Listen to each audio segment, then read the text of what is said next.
Hello les amis, je vous retrouve pour une nouvelle vidéo sur le football international et je vais vous présenter le match amical États-Unis contre Corée du Sud. C'est un match qui a lieu ce samedi 6 septembre 2025 à 23 heures.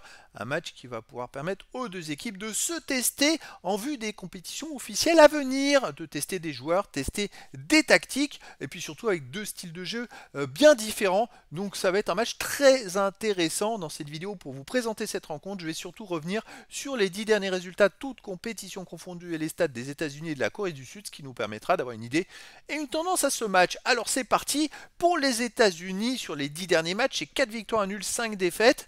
15 buts marqués, 15 buts encaissés, 0 de différence de but, c'est plutôt équilibré. Mais par contre, on s'aperçoit qu'ils font un petit peu des séries. Là, ils viennent de perdre contre le Mexique 2-1.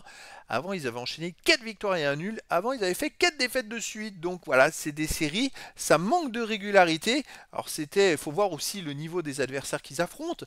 Mais voilà, les États-Unis, ça reste quand même une équipe qui est plutôt solide.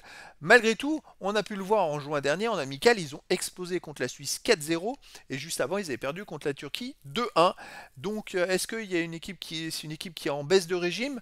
Je suis pas sûr parce que après en Coupe d'Or ils ont fait le boulot et puis ils ont perdu de justesse contre le Mexique 2-1. Ils étaient sûrement en préparation de cette Coupe d'Or dans les matchs avant contre la Suisse et contre la Turquie.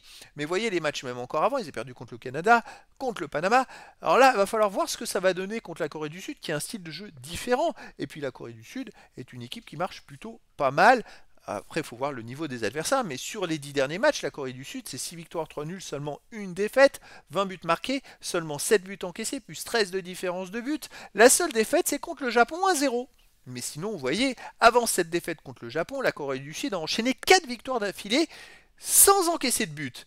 Alors peut-être que les adversaires sont peut-être pas au top rang mondial, mais 4 matchs de suite sans prendre de but, ça quand même, ça dénote une certaine, on va dire une certaine assise défensive.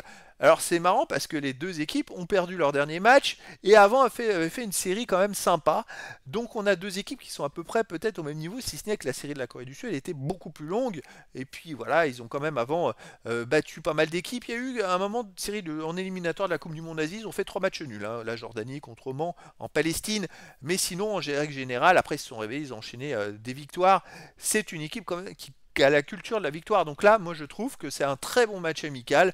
Deux équipes qui vont pouvoir s'aider mutuellement à progresser, à préparer la suite. Alors personnellement, difficile de savoir le niveau des États-Unis ou de la Corée. Écoutez, je vais trancher la part en deux. Je verrai bien un match nul, un partout entre ces deux équipes.